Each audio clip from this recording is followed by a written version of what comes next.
The rain had been falling over Ashford, Maine, for 3 straight days. It wasn't the kind of rain that cleansed the town. It was the kind that seeped into the cracks of the old clapboard houses, into the bones of those who'd lived there too long.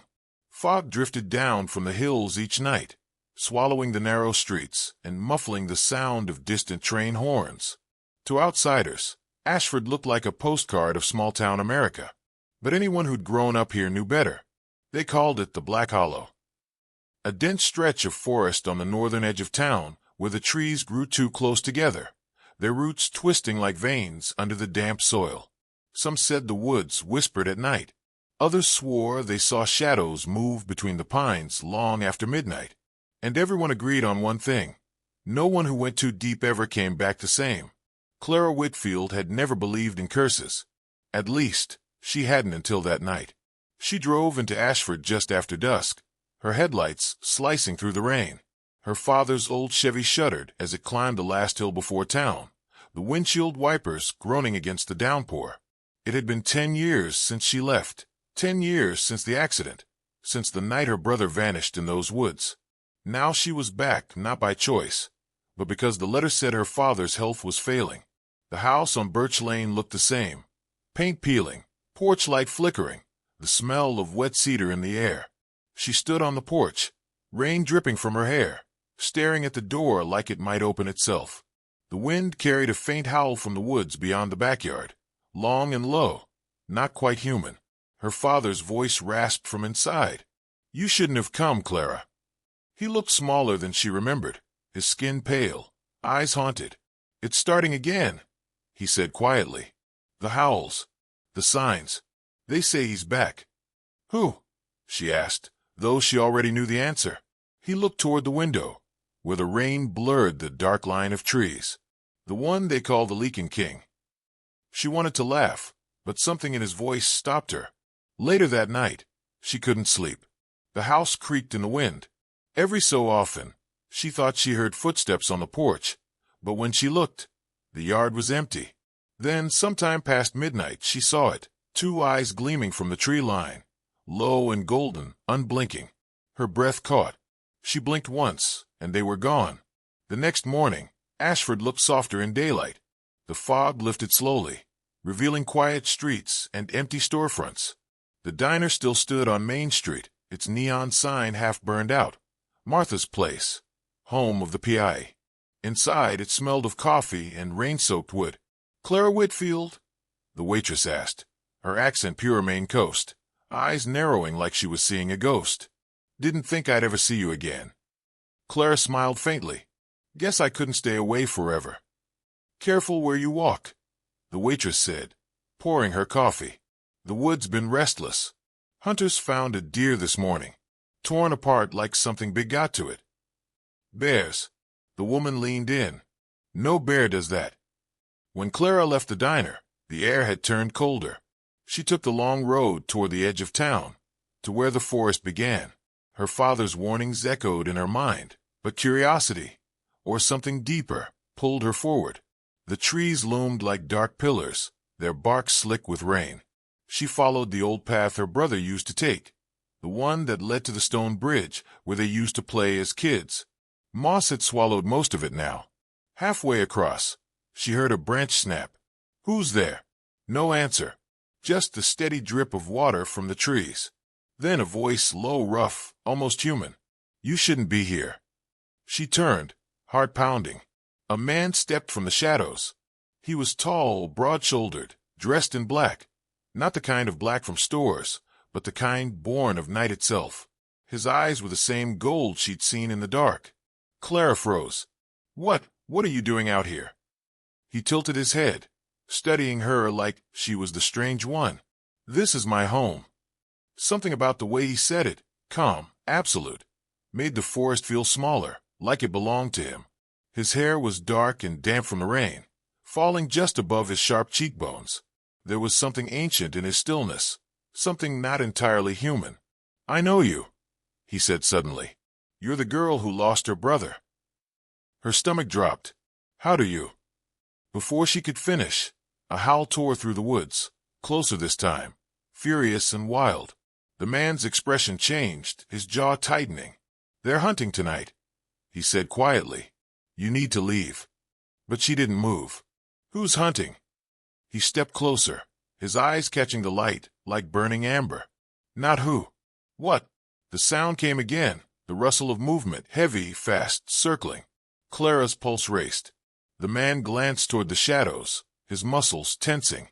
For a split second, the rain seemed to stop. Then, from the darkness, something lunged. Clara didn't see its shape clearly, just a blur of fur, the flash of teeth, the raw force of it slamming into him. He moved faster than her eyes could follow, twisting, throwing the creature back with a guttural snarl that didn't sound human at all. She stumbled backward, heart hammering, as the two shapes crashed through the underbrush, claws, growls, the wet rip of flesh. Then silence. Moments later, he emerged again. His shirt was torn, his arm streaked with blood that wasn't all his. His eyes glowed brighter now, animal bright.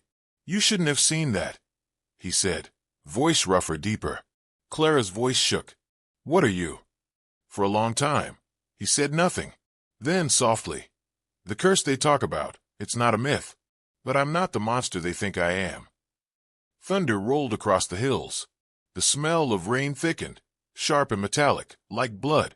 He stepped closer, his gaze locking on hers, the storm reflected in his eyes. "If you stay, they'll come for you too. Then tell me who they are." His lips parted, but before he could answer, another howl echoed, this one higher, closer. He looked toward the sound, then back at her, his face caught between rage and fear. "Run," he whispered. Clara hesitated, but the fear in his voice broke her stillness. She turned and ran, branches whipping her arms, mud splashing underfoot.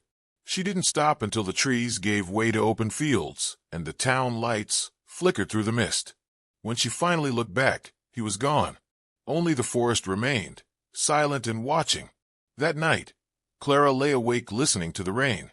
Her father's words replayed in her mind, the howls, the signs. He's back. But she knew something her father didn't. The cursed woods weren't empty. And the man who lived there wasn't just a story. He'd saved her. And as she drifted into uneasy sleep, she couldn't shake the image of those golden eyes watching her from the darkness. Not as a threat, but as a promise. The next morning, Ashford woke beneath a veil of fog, so thick it blurred the edges of everything. The church bell rang at 9, but the sound seemed distant, swallowed by the damp air. Clara sat at her father's kitchen table, staring at the mug of untouched coffee between her hands. The events of the previous night replayed like flashes of lightning. The eyes, the howl, the man with the voice that sounded like a secret the earth had buried too deep. Her father shuffled into the room, wrapped in a worn flannel robe. "You went near the woods, didn't you?" Clara didn't answer. The silence was enough. He sighed, rubbing his temples. "You were always stubborn, just like your brother." "Don't," she said quietly. "Don't talk about him like he's gone." He looked up at her, eyes tired. "Clara, it's been 10 years. The woods took him." "No," she whispered, her chest tightening. "Something in those woods took him." Her father's hand trembled as he set down his coffee. "You sound like your mother did before she left. Hearing things, seeing things." The hurt of those words lingered long after he left the room. By noon, the fog had thinned, replaced by a bright, brittle sunlight. Clara walked into town, hoping motion would steady her mind. The streets looked the same, white fences leaning, mailboxes rusting, the air carrying that faint scent of pine and salt from the nearby coast. But there was a tension now, subtle but everywhere, like the town itself was holding its breath. Outside the general store, a cluster of locals whispered. When Clara passed, their voices dropped. "That's her," one woman muttered. "Whitfield's girl. The one whose brother." Clara kept walking. She found herself drawn again toward the edge of the woods by late afternoon. The trees loomed darker under the pale sky, the same bridge visible through the branches. Her pulse quickened. "Looking for someone?" A voice called from behind. She turned sharply. A man stood a few feet away, sheriff's badge glinting on his chest. He was tall, clean-cut, his uniform crisp despite the mud underfoot. "Sheriff Lane," he said, extending a hand. Saw you around town this morning. Heard you're back visiting your father. Something like that. He studied her face. You were near the woods last night. Her stomach dropped. You were watching me. Everyone saw your car parked by the old bridge. Word gets around fast here. His voice softened slightly. You shouldn't go out there alone. Not with what's been happening. What's been happening? He hesitated. Livestock gone missing. Tracks no one can explain. Some folks swear they've seen something. Big. Walking on two legs. She met his gaze. Do you believe them? The sheriff's jaw tightened. I believe there are things better left undisturbed. As he walked away, his radio crackled, a hunter's voice, panicked, saying something about a body near the northern ridge. Lane's eyes met hers, hard and warning. Stay out of those woods, Clara. But she didn't. By nightfall, she was standing at the edge of the forest again. The air was colder charged. Mist curled between the trunks like breath. Every instinct told her to turn back. And yet, she stepped forward. The forest seemed alive tonight. The ground was soft beneath her boots, the air thick with the scent of wet leaves and something faintly metallic, blood. She moved carefully, flashlight sweeping across tree roots and moss-covered stones. Then she heard it, the sound of movement ahead. Clara. Her heart jolted. He was there, the man from the night before. He stepped out from behind a tree, his clothes dark, his eyes catching the beam of her flashlight like molten gold. You came back, he said quietly. I had questions, she replied, her voice barely steady. He smiled faintly, but it wasn't warmth, it was sadness. And I don't have answers you'll want to hear. Try me. He looked past her, toward the faint glow of the town beyond the trees. They fear what they don't understand. They call this place cursed, but the curse isn't in the woods. It's in them, their hatred, their violence. They hunted us long before we ever fought back. Us, she repeated. He took a slow breath, as though choosing whether to let her in or send her away. You wouldn't believe me. Last night, I saw you fight something that wasn't human. I'll believe anything now. His expression softened for a moment, then hardened again. The one you saw, he was one of mine. Or used to be. The moon changes us, but some never come back. Clara's pulse raced. You mean you? He stepped closer, until she could see the faint scars tracing his neck, the glint of something wild behind his calm. I am what this town fears, he said quietly. The Lycan king, the last of the old blood that once ruled these forests. She wanted to run, but she couldn't. Something about his voice, the pain in it, rooted her in place. I should be afraid of you, she said. You should, he replied. But you're not. They stood there in the dim half-light, the sound of rain beginning to fall again, soft and rhythmic. For a moment, the woods didn't feel cursed. They felt ancient, alive, and heartbreakingly lonely. Why tell me this? She whispered. Because your brother went into these woods looking for me. The world seemed to tilt. No, he got lost. He didn't, the Lycan said, eyes burning brighter now. He found me, and he saved me once, before the hunters came. Clara's vision blurred. He's alive. Silence. Then quietly, he was. The rain thickened, dripping from the branches like tears. She took a step back, breath trembling. You're lying. I wish I were, he said. Your brother's death is the reason the others hate me. They think I took him. They never understood that he chose to stay when the forest called. Lightning cracked through the trees, a white flash illuminating his face, the sorrow, the weariness, the truth that lived in his gaze. Clara shook her head. Why me? Why tell me any of this now? Because they'll come for me soon, he said. And when they do, they'll come for anyone who stands with me. Even you. I don't stand with you. You will, he said softly. Thunder rolled, shaking the air between them. Before she could speak again, a deep horn sounded from the direction of town, long and mournful. The old hunting call. The signal Ashford used when something had been found in the woods. The Lycan's jaw clenched. They've killed one of us. Clara's heart pounded. You need to hide. He gave her a strange, sad smile. I don't hide. Not anymore. He turned and vanished into the trees, soundless, as if the forest itself had swallowed him. Clara stood there long after he was gone, rain soaking her hair, her breath clouding in the cold air. Somewhere far off, another howl rose, this one not wild, but mournful, a sound of grief, so deep it made her chest ache. When she finally returned home, her father was waiting at the door, his face pale. "You've brought it back," he whispered. "Whatever cursed that forest, you've brought it home again." But Clara wasn't listening. In her mind, one phrase repeated like a heartbeat. "He saved me once, before the hunters came." And though she couldn't explain why, she felt it. The pull of the woods, the connection that tied her to that haunted man. Something inside her had awakened. Something that made her wonder whether the curse wasn't just in the trees, but in her blood too. The wind had shifted in Ashford. You could feel it. The way dogs barked at shadows. The way people locked their doors earlier than usual. The fog had returned thicker than ever, rolling down from the northern hills and pressing against the town like a living thing. Clara hadn't slept. Every time she closed her eyes, she saw his face, the Lycan king, the sorrow behind his golden eyes, the weight of something unsaid. She stood on the porch just before dawn, wrapped in her father's old jacket, listening. The forest beyond the field was hidden by mist, but it was awake. She could feel it, humming with tension, like the moment before a storm breaks. Her father's voice startled her from behind. "You've been out there every morning since you got back. What are you waiting for, Clara?" She turned, her voice barely above a whisper. "Answers." He shook his head, his expression hardening. "That thing in the woods doesn't give answers. It takes. I saw him, Dad. He's not." "Don't you dare," he snapped.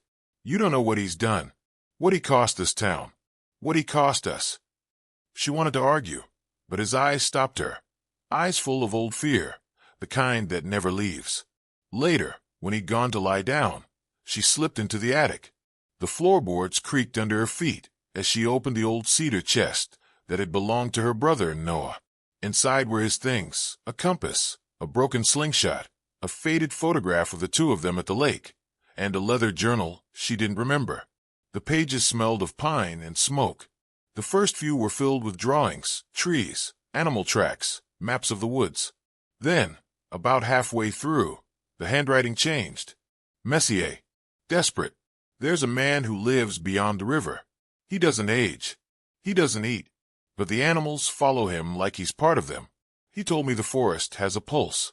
That when we heard it, it hurts back. He's not what they say he is. He's protecting something. Or someone." The next page was smeared with dirt, the ink blurred. The last entry read, "Tomorrow night I'm going back. If I don't come home, tell her I found the truth." Clara's throat tightened. The date was 10 years ago, the night Noah vanished. She didn't notice the shadow moving across the attic window until it paused. A silhouette tall, still watching. Her breath caught. "I know you're there." The shape stepped back into the mist. She grabbed her jacket and ran. Outside, the fog wrapped around her like a shroud.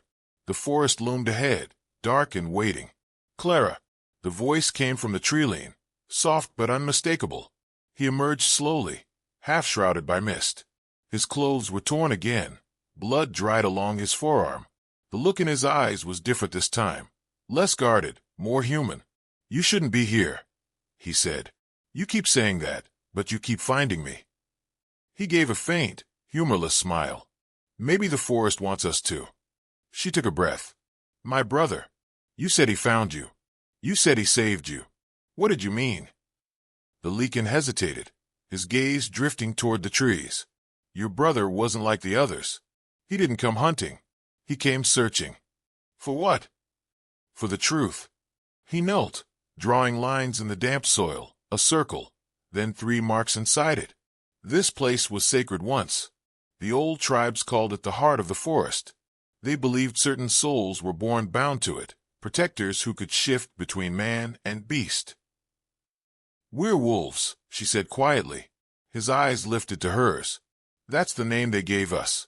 But it's not what we are. The moon doesn't curse us. It reminds us who we are." Clara felt her pulse quicken. "And my brother? He was one of us." The air seemed to vanish from her lungs. No, that's impossible. He didn't understand it at first, the Lycan said. He thought he was sick, the strength, the senses, the hunger. But when the hunters came, he turned. He saved me that night. He stopped them from killing me. Her mind spun. You're telling me Noah died protecting me? He finished, voice low. He chose to stay behind, to keep them from finding us. When the forest took him, it wasn't death. It was transformation.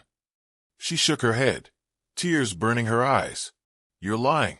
You're trying to. The sound that cut her off wasn't words. It was a growl, low, deep, and close. The Lycan turned sharply. They found us. Before she could react, a gunshot tore through the air.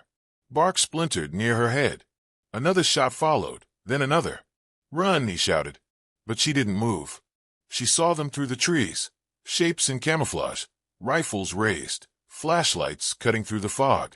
Hunters. The Lycan grabbed her arm, pulling her behind a fallen log. Bullets hissed through the branches, one grazing his shoulder. He didn't flinch. Who are they? She gasped. The descendants of those who started this, he said, voice rough. They call themselves the Keepers. They believe the only way to protect the town is to destroy the bloodline. And they think I'm part of it now. His eyes flicked toward her. You might be. The ground shook as something massive moved through the trees. Not a man, not quite a beast. The hunters shouted, scattering. One screamed before being dragged into the shadows. The Lycan stood, eyes burning gold. Stay here. Wait. He was gone before she could stop him. The forest erupted with chaos, growls, gunfire, the wet sound of violence. Clara covered her ears, shaking, until everything went silent again. Then, through the mist, a figure stumbled out, Sheriff Lane. His uniform was torn, his face streaked with blood. Clara, he gasped. You need to come with me. Now. She stared at him, trembling. You're one of them. He didn't deny it. We were trying to contain it. You have no idea what you're dealing with. That thing isn't what you think. She took a step back. He saved me twice. You're the ones hunting him. Lane's voice dropped to a whisper. Clara, he's not saving you. He's binding you. Before she could ask what that meant, the Lycan burst from the fog, half-shifted now, his eyes blazing, his body trembling with fury and pain. Lane raised his rifle, but Clara moved instinctively, shoving the barrel aside just as the shot fired. The bullet grazed the Lycan's ribs instead of his heart. He roared, not in pain, but in betrayal. Lane stumbled back. You don't understand, Clara. He killed your brother. The words hit like a blade. The Lycan froze. The world seemed to narrow to his face, sorrow, regret, truth, all twisted together. Clara's voice broke. Tell me he's lying. The Lycan's silence was answer enough. She stepped back, her chest hollow. You said he saved you. He did, he said quietly, but I couldn't save him back. Lane lifted the rifle again, but the Lycan was faster. In one motion, he threw him into a tree with supernatural strength, the gun shattering against the ground. Then he looked at Clara, his voice barely human. Now you know. Tears streaked her face. Get away from me. He took a step toward her, reaching out. Clara. She turned and ran. The forest blurred around her, branches clawing at her clothes, her breath ragged. The fog swallowed everything, the trees, the moonlight, the sound of her own heartbeat. She didn't stop until she burst out of the tree-line, falling to her knees in the wet grass behind her father's house. Her hands were shaking. Her heart ached. And yet, through the fear, through the grief, something else pulsed, something ancient, buried deep in her chest.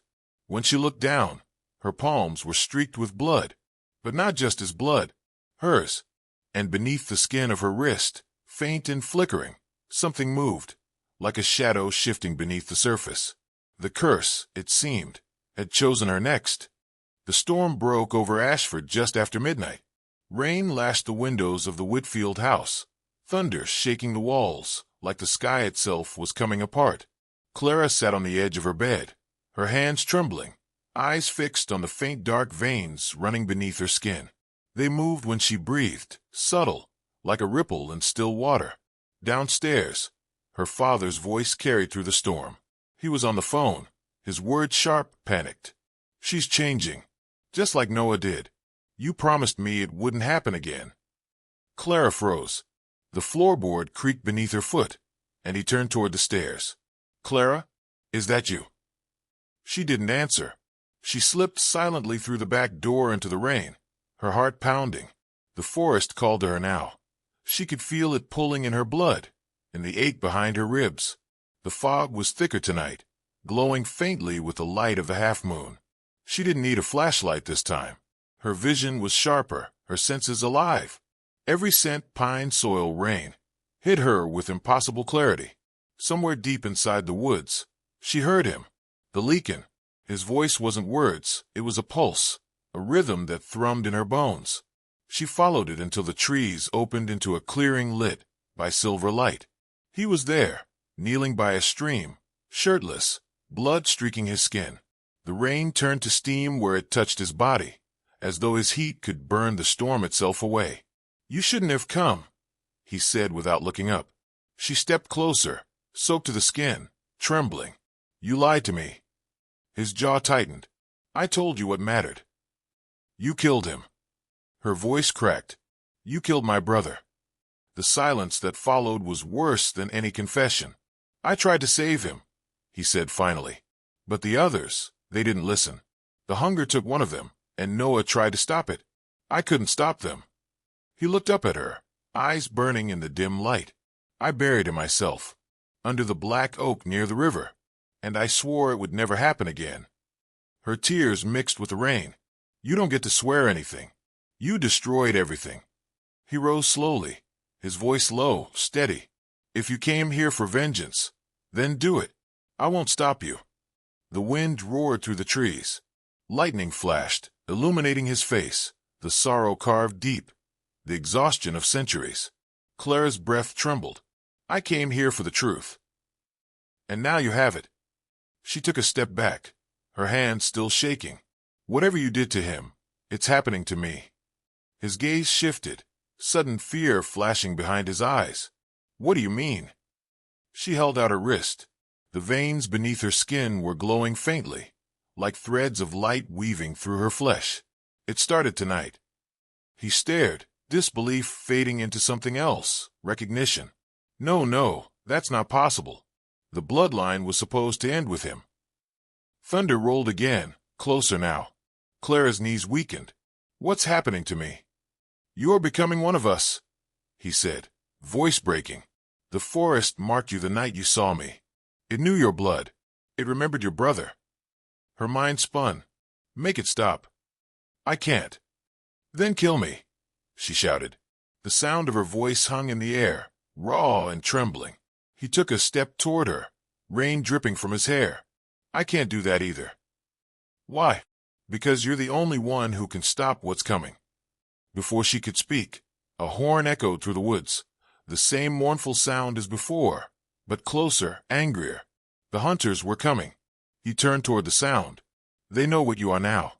They'll come for you too." "Then we have to go," she said. He shook his head. "No, you have to stay hidden.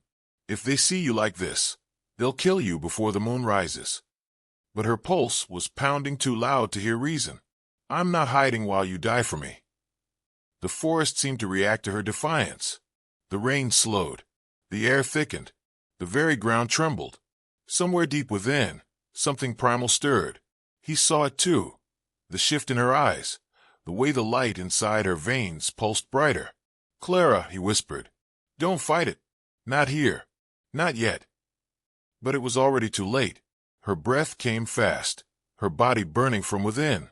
Pain shot through her like fire, twisting her bones, flooding her with sound and scent and power. She dropped to her knees, gasping, her fingernails digging into the mud as the change tore through her. The Lycan caught her, holding her as she screamed. "Breathe," he said. "Don't let it take you. Control it." Her vision blurred, the world dissolving into flashes of lightning and blood. The forest was alive around them, whispering, roaring, guiding. When the pain finally broke, she opened her eyes and saw her reflection in the stream. Her irises glowed the same gold as his. She stumbled back, shaking. "What have you done to me?" "I didn't do this," he said softly. "The forest did. It chose you." The sound of boots and barking dogs shattered the moment. The hunters were near, torches flickering between the trees. He turned to her. "You have to go." "No," she said, her voice trembling but fierce. "I can help. You can't control it yet. If you change again, I won't let you die." He met her gaze, something breaking behind his calm. "You sound just like him." Then the forest erupted. Gunfire split the air. A flare hissed into the sky, bathing the clearing in red light. Men moved through the trees, rifles raised. The Lycan shoved Clara behind him, his body shifting, bones cracking, skin rippling with the half-formed shape of the beast beneath. He leapt, faster than bullets, crashing into the nearest hunter. The others opened fire, muzzle flashes lighting the fog. Clara felt the power in her blood stir again, wild, impossible to contain. When one of the hunters aimed at the Lycan's back, something inside her snapped. The world went silent for half a second, then she moved. It wasn't thought, it was instinct. She crossed the distance in a blink, her vision fractured by the surge of animal speed. She grabbed the hunter's wrist, too strong, too fast, and threw him into a tree like he weighed nothing. When she turned, the Lycan was staring at her, not in horror, but awe. "You're stronger than he was," he said. She wanted to answer, but the pain hit again, deeper, darker.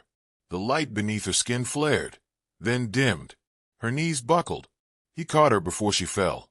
The hunter's shouts grew fainter, retreating, regrouping, but she barely heard them. "Clara, stay with me," he said, pressing a hand to her face. Her voice was barely a whisper. "It hurts." "I know," he said softly. "It's the price of becoming what you were meant to be." She met his gaze through the rain, her breath shallow. "What if I don't want this?" His thumb brushed the tear from her cheek. "None of us ever do." She leaned into his touch, her heart breaking under the weight of it all. Her brother's memory, her father's fear, the truth of what she was. "Why me?" she asked. "Because the forest never forgets its own," he whispered. "And neither do I." Lightning lit the clearing one last time. Behind them, the hunters regrouped, their torches moving closer through the fog. The Lycan looked back at her, his voice steady. "You have to choose, Clara. Go back to them, live as they do, or stay here and embrace what you are." Her body trembled. The rain eased to a soft drizzle.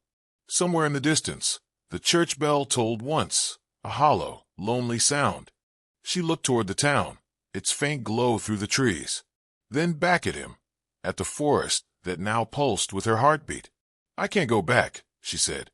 He nodded once, sadness flickering behind his eyes. "Then you've chosen." As the moon broke through the clouds, he took her hand. Together they disappeared into the mist, into the heart of the curse that was no longer a curse at all, but a destiny. And somewhere behind them, unseen, Sheriff Lane watched from the shadows, his face pale with fear, and something else, guilt. In his trembling hands, he held a photograph, one taken years ago, a boy smiling by the river. Beside him stood a man with golden eyes. The caption on the back read, "Noah and Elias, summer 15.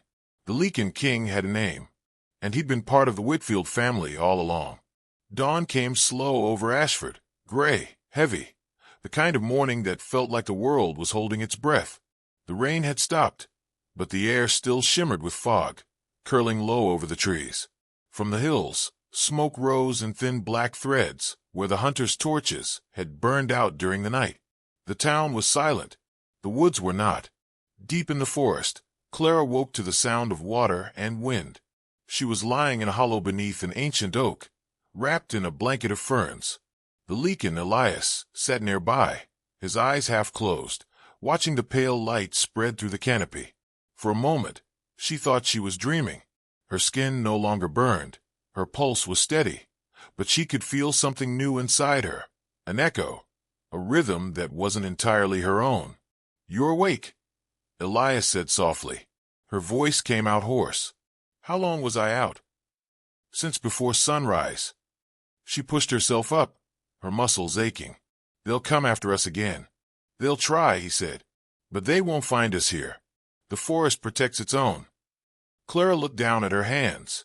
The faint golden veins had faded, but she could still feel them, alive beneath the surface, humming with restrained power. I can still feel it, she said, like something breathing inside me. Elias nodded. That's the call. You'll hear it for the rest of your life, but you'll learn to answer it in your own way. Her eyes met his. And you? How long have you lived like this? He hesitated, then smiled faintly. Long enough to forget what it felt like to be human. She studied him in the dim light. The scars across his shoulders, the quiet exhaustion in his posture, centuries of surviving, fighting, hiding.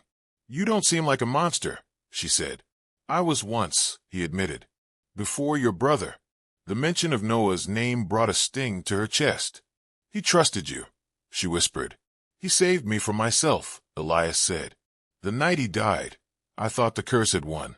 But then I saw the way he faced the darkness, unafraid. I've been trying to honor that ever since.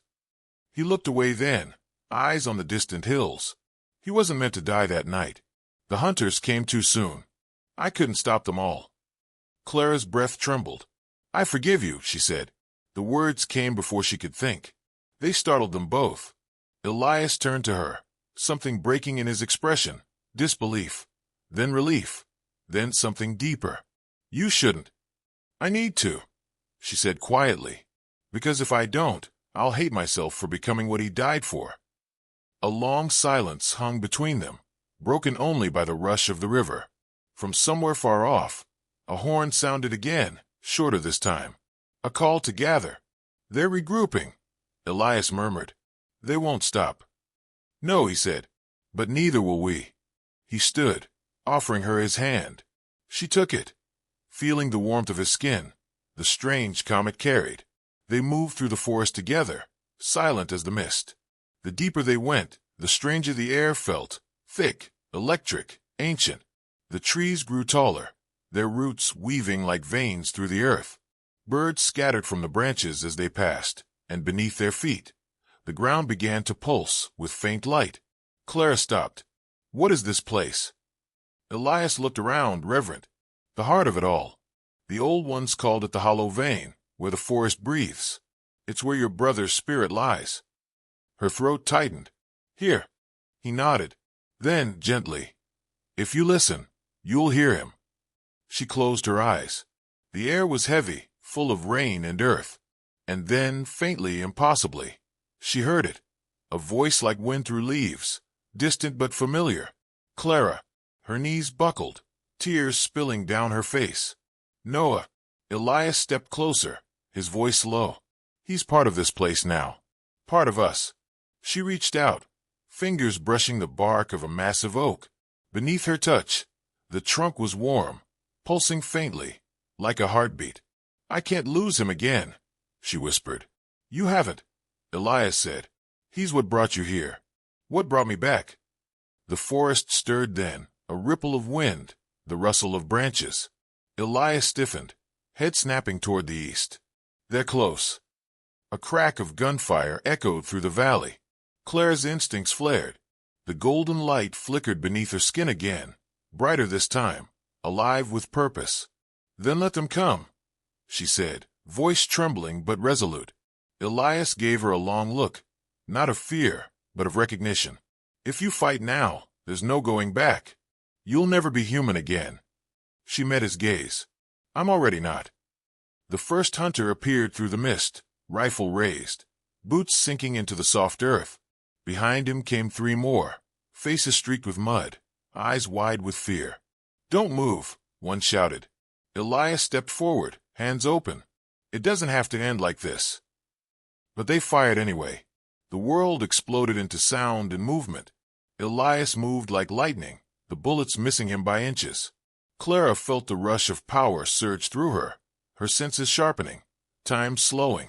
She could see every droplet of rain suspended in the air, every heartbeat pounding in the hunters' chests. She lunged. The force that burst from her wasn't rage. It was instinct, pure and ancient. She didn't shift fully, but the light beneath her skin flared like fire, her movements too fast for human eyes. In seconds, the rifles were broken, The men disarmed, terrified but alive. When the silence returned, she stood trembling, chest heaving. Her reflection in the rain-soaked ground glowed faintly, gold and human all at once. Elias stepped beside her, his voice soft. "You spared them." She nodded, shaking. "No more blood. Not tonight." The remaining hunters fled, their torches vanishing into the fog. For the first time in decades, the forest was still. Elias turned to her, rain dripping from his hair. "You've done what none of us could. You broke the cycle." Clara met his gaze. "So what happens now?" He looked toward the horizon where the fog met the dawn. "Now we rebuild. A world where the forest doesn't fear the town, and the town doesn't fear the forest." Her eyes softened. "You think that's possible?" He smiled faintly. "You're proof that it is." She looked around, at the trees, the earth, the place where her brother's spirit whispered through the leaves, and for the first time, she didn't feel cursed. She felt home. But far away, back in town, Sheriff Lane stood in his office, staring at a wall covered in old photographs and maps. The phone in his hand trembled. "Yes," he said into the receiver. "It's done. But we've got a problem. The girl's still alive." A pause. Then a woman's voice on the other end, cold, steady. "Then she's the new queen." Lane swallowed hard. "And the king." The woman laughed softly.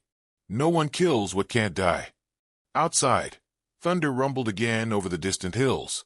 And in the forest, beneath the ancient oak, Elias looked up at the same sky, the ghost of a smile on his lips, as Clara's hand found his.